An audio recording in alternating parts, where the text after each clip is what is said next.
ಕಂಡಿದೆಯ ಗಂಡರ ಗಂಡನಾದ ಪ್ರಚಂಡ ರಾವಣ, ನಾನು ಪ್ರಚಂಡ ರಾವಣ.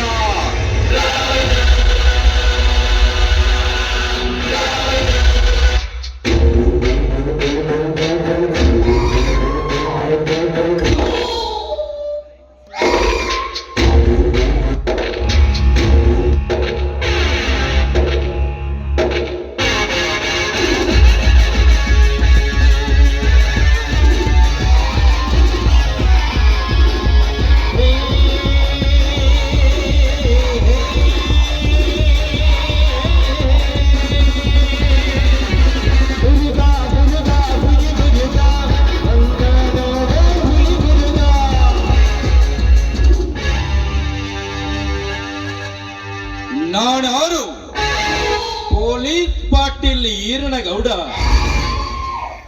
ದೇಸಾಯವರ ದರ್ಬಾರದಲ್ಲಿ ನನ್ನ ಅಧಿಕಾರವನ್ನೇ ಚಲಾಯಿಸಿ ಛಲದಂತೆ ಮಲ್ಲ ನಡೆಸಿಕೊಂಡಿರುವ ವೀರ ಛಲಗಾರನವಸದವನೆಂದರೆ ನಾನೇ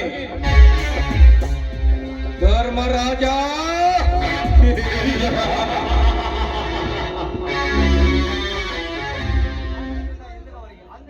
ಅಂದಿನಿಂದ ಇಂದಿನವರೆಗೂ ನ್ಯಾಯಾಂಗದ ನೀತಿಯನ್ನು ನಡೆಸಿಕೊಂಡು ಬರುತ್ತಿರುವ ನನಗೆ ವಿರೋಧಿಗಳ ಎಂಬ ಯಾವ ಪುಣ್ಯವೂ ಇಲ್ಲ. ಧರ್ಮರಾಜ, ಅಣ್ಣ ತಮ್ಮಂದಿರ ಬಲದಿಂದ ನೀನೆಷ್ಟು ನ್ಯಾಯಾಂಗದ ನೀತಿಯನ್ನು ಹೇಳಿ ನಿನ್ನ ಪ್ರತಿಷ್ಠೆ ಬೆಳೆಸಿಕೊಂಡರೂ ಕೊನೆಗೊಂದು ದಿನ ಅದೇ ನಿನ್ನ ತಮ್ಮಂದಿರಿಂದ ಹೊಳಸಿದ ಅಂಬಲಿಗಾಗಿ ಕೈವಟ್ಟಿ ನಿಲ್ಲದಂತೆ ಮಾಡೋದಿದ್ದರೆ ನಾನು ಪೊಲೀಸ್ ಪಾಟೀಲ್ ಈರನಗೌಡನೇ ಅಲ್ಲ.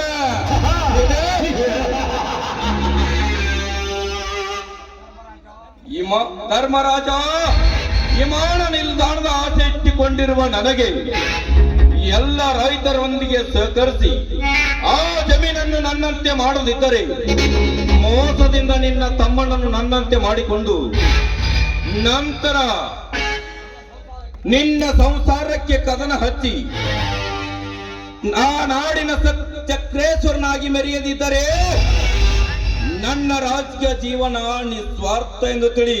ಮಾತ್ರಿಕಾ, ಅದೇನಮ್ಮ ಬೇಗ ಹೇಳಿ ಗೌಡ್ರೆ. ಸಚಿವರ ಹೇಳಿಕೆಯಂತೆ ಚಿಲ್ಲೋಯ್ ಮಾಡುವ ನಿಲ್ದಾಣದ ಹೆಸರಿನಲ್ಲಿ ನಮಗೆ ಬೇಕಾದ ಭೂಮಿ ವಶಪಡಿಸಿಕೊಳ್ಳಲು ಜಿಲ್ಲಾಧಿಕಾರಿಗಳಿಗೆ ನೇಮಿಸಲಾಗಿದೆ. ಅಲ್ಲಿ ಯಾರ್ಯಾರು ಭೂಮಿ ಕೊಡಲು ಒಪ್ಪಿದರು, ಯಾರ್ಯಾರು ಭೂಮಿ ಕೊಡಲು ಒಪ್ಪಲಿಲ್ಲ, ಅದರ ಮಾಹಿತಿ ತಿಳಿದುಕೊಂಡಿದೀಯಾ? ಅಂದು ಜಿಲ್ಲಾಧಿಕಾರಿಗಳು ಬಂದಾಗ ರೈತರೆಲ್ಲರೂ ಸೇರಿ ಪ್ರಾಣ ಕೊಟ್ಟೆ ಹೊರತು ಭೂಮಿ ಕೊಡುವುದಿಲ್ಲ ಅಂತ ಗದ್ದಲ ಮಾಡಿದರು ಗೌಡ್ರೆ. ಆ ಗದ್ದಲದಲ್ಲಿ ಸಂಗ್ರಹಿಸಲು ಸಾಧ್ಯವಾಗಲಿಲ್ಲ. ಸಾಧ್ಯವಾಗದನ್ನು ಸಾಧಿಸಿ ತೋರಿಸವನೇ ನಿಜವಾದ ಗಂಡಸು ಅಂತಾರೆ. ನೀನೇನು ಕೆಲಸ ಮಾಡಿದೀಯೋ ಮುಟ್ಟಾಳ. ಈ ಗೌಡನ ಬಲಗೈ ಬಂಟ ಅಂದರೆ ಹೇಗಿರಬೇಕು ಗೊತ್ತೇ? ಎಂಟಾಳಿನ ಶಕ್ತಿಯ ಬಂಟನಾಗಿರಬೇಕು. ಶಕ್ತಿಯಂತೆ ಸೆಗಣಿಯ ವ್ಯಕ್ತಿಯನ್ನು ಪ್ರಯೋಗಿಸಿ ಕೆಲಸ ಮಾಡಬೇಕು. ಸೀತಾ, ಲೇ ಸೀತಾ,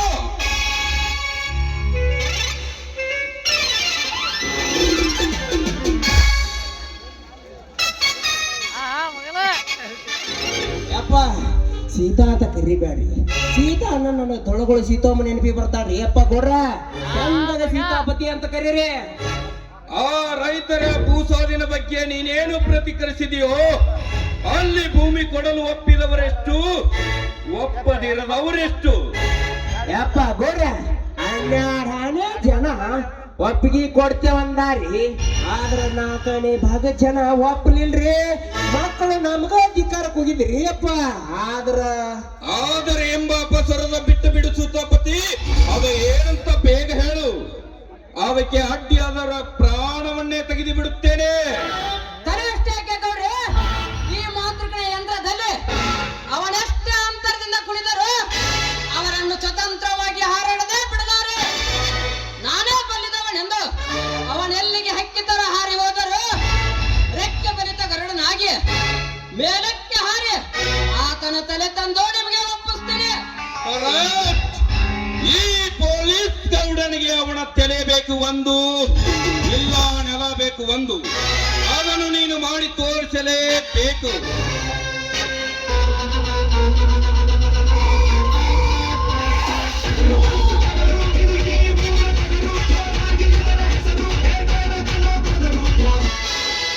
ಸಾಧ್ಯವಿಲ್ಲ ಸಾವುಕಾರ, ಸಾಧ್ಯವಿಲ್ಲ. ನಾನು ಎಂಬೆಲೆಂದು ರೈತರ ಭೂಮಿಯನ್ನು ಕಿತ್ತುಕೊಳ್ಳಲು ನಿನಗೂ ಸಾಧ್ಯವಿಲ್ಲ, ಈ ನಿನ್ನ ಮಾತುಗಳಿಗೂ ಸಾಧ್ಯವಿಲ್ಲ. ನಿನ್ನ ಕುತಂತ್ರದ ಬುದ್ಧಿಯಿಂದ ನಿನ್ನ ಚೀಲಗಳನ್ನು ಬಿಟ್ಟು ನಮ್ಮ ರೈತರಿಗೆ ಕಿರುಕುಳ ಕೊಡಿಸಿದ್ದಾದರೆ ನಿನ್ನನ್ನು ಈ ಕುರಿಗಾಲನ ಕೊಡಲೆಯಿಂದ ಕಚಗಚ ಹಾಕಿ ಬಿಡುತ್ತಾಳೆ. ಗೌಡ, ಇದರಲ್ಲಿ ನಿನಗೆ ಹನಿ ಮಣ್ಣು ಕೂಡ ಕೊಡುವುದಿಲ್ಲ. ಎತ್ತರ ಅದು ನೀನು ನನಗೆ. ಲೇ ಬೀರ, ನಾನ್ಯಾರು ಎಂತವನೆಂಬುದು ನೀನು ಅರಿಯದೆ ಮಾತನಾಡಿದರೆ ಹರಿನಾಮಸ್ಮರಣೆ ಇಲ್ಲದೆ ನಿನ್ನನ್ನು ಯಮನ ಹಾದಿ ಹಿಡಿಸಿ ಬಿಡುವೆ ಮಗನೇ. ನೀನು ಎತ್ತರ.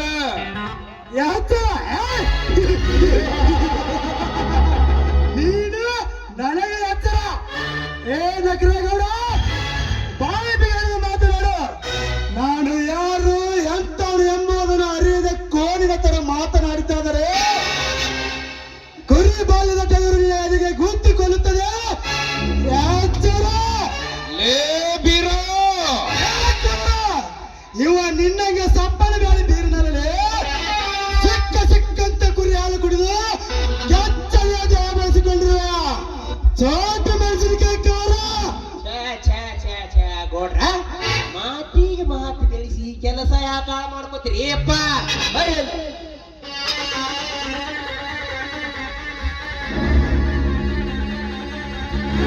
ಅಷ್ಟು ಮಾಡಿಬಿಡ್ರಲ್ರಿ ಅಪ್ಪ.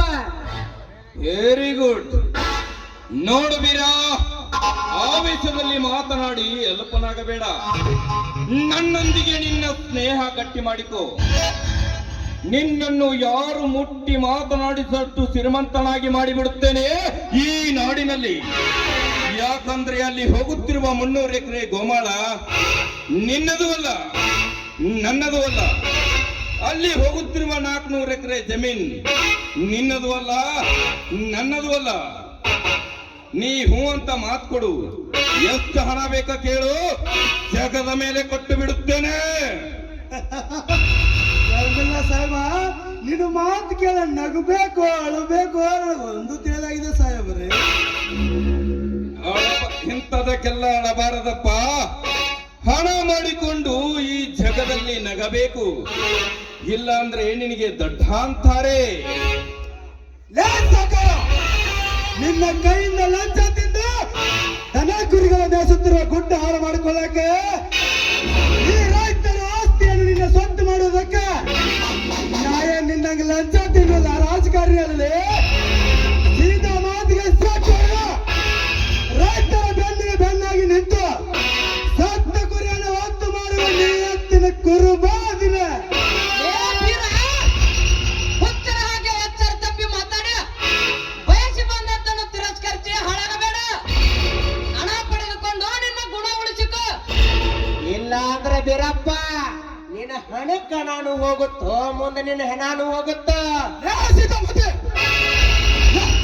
ಮಾತನಾಡುವ ಮಗಳೇ, ನನ್ನ ಹಣ ಹೋಗುವ ಮುನ್ನ ನಿಮ್ಮ 3 ಮಂದಿ ಹಣ ಒಯ್ದು ನನಗೆ ಚೆನ್ನಾಗಿ ಗೊತ್ತಿದೆ. ಇದು ಅಂದಿನ ವೀರ ಸಿಂಧೂರ ಲಕ್ಷ್ಮಣ, ಸಂಗೊಳ್ಳಿ ರಾಯಣ್ಣ, ಛತ್ರಪತಿ ಶಿವಾಜಿ ಅವರ ಸ್ಫೂರ್ತಿಯ ಚರಿತ್ರೆಯಲ್ಲಿ ಬೆಳೆದ ಗಂಟೆಗೆ ಹೌದು. ನಿಮಗೆ ಕೊನೆಯದಾಗಿ ಮರ್ಯಾದೆಯಿಂದ ಹೋಗಕ್ ಬಂದಿದೆ. ಈ ಗೋಮಾಳ ದನ ಕುರಿಗಳ ಸೊತ್ತು, ಈ ಭೂಮಿ ಜಗಕ್ಕೆಲ್ಲ ಹಣ್ಣು ಹಾಕುವ ರೈತನ ಸೊತ್ತು.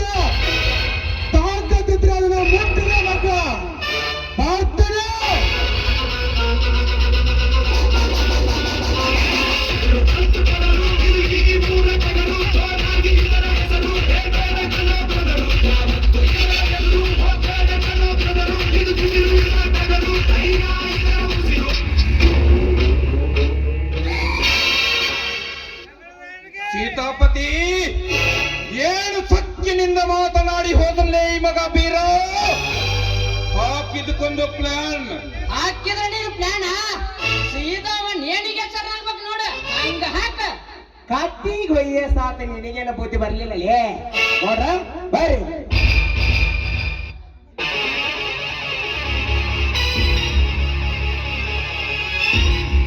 ಅಷ್ಟ ಮಾಡಿದ್ರೆ ನಮ್ಮೆಲ್ಲ ಕೆಲಸ ಸಕ್ಸಸ್ ಆಗಿ ಹೋಗ್ಬಿಡ್ತಾವ ನೋಡ್ರಿ ಕೊಡ್ರ ಸೀತಾಪತಿ ಆ ಬಡ ಬಿಕಾರಿಗೆ ನನ್ನ ತಂಗಿ ಕೊಡುವುದೇ ಛೇ ವಾಪಸ್ ತೆಗೆದುಕೊಂಡು ಬಿಡು ಸೀತಾಪತಿ. ಈ ನಿನ್ನ ಅಪಸರದ ಮಾತನ್ನು ನಾನಾರು ಯಪ್ಪ ನೀವು ನಾಡ್ಕೊಡ್ರಿ ಎಮ್ಮೆಲಿ ಅನ್ನೋದಿಲ್ಲಿ ಕುಂತಾರ್ಗೆ ಎಲ್ಲಾರ್ಗಿ ಗೊತ್ತೈತ್ರಿ ಅಪ್ಪ ಆದ್ರ ಮುಂದೊಂದ್ ದಿನ ನನ್ನ ಮಾತ ನೆನಸ್ತೀರಪ್ಪ ಜಾಕಿ.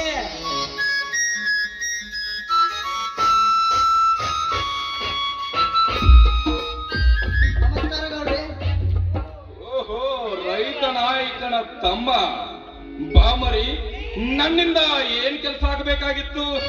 ಅದೇನಿಲ್ಲ ಗೌಡ್ರಿ, ನಾನು IPS ಓದ್ಬೇಕಂತ ಮಾಡಿದ್ದೇನೆ, ತಮ್ಮಿಂದ ಒಂದು ಸಹಾಯವಾಗಬೇಕಾಗಿದೆ. ಗೌಡ್ರ ಡಾಕ್ಟರ್ ಹೇಳಿದ್ದು ಹಾಲು ಅಲ್ಲ, ರೋಗಿ ಬಯಸಿದ್ದು ಹಾಲಲ್ಲ ರೇಪ. ಗೌಡ್ರಿ ಇವರ ಒಂದು ಕೆಲಸ ಮಾಡಿ ಮುಂದೆ ಮಜಾ ನೋಡಿ ಗೌಡ್ರಿ. ಒಂದು ಕೆಲಸ ಯಾಕೋ, ಇವನು 10 ಕೆಲಸ ಮಾಡುತ್ತೇನೆ. ಯಾಕಂದ್ರೆ ಈ ಶಶಿಧರ ನಮ್ಮ ಹುಡುಗ. ಗೌಡ್ರಿ ನನ್ನ ಮೇಲೆ ಇಷ್ಟೊಂದು ಅಭಿಮಾನವೇ? ಓದುವವರ ಮೇಲೆ ಅಭಿಮಾನ ಪಡುವುದೇ ಈ ಗೌಡನ ದೊಡ್ಡ ಗುಣ. ಇಲ್ಲಿ ಮಂದಿಯಲ್ಲಿ ಹೇಳುವುದು ಬೇಡ, ಒಳಗಡೆ ಎಲ್ಲ ತಿಳಿಸಿ ಹೇಳುತ್ತೇನೆ. ಒಳಗಡೆ ಬಾ.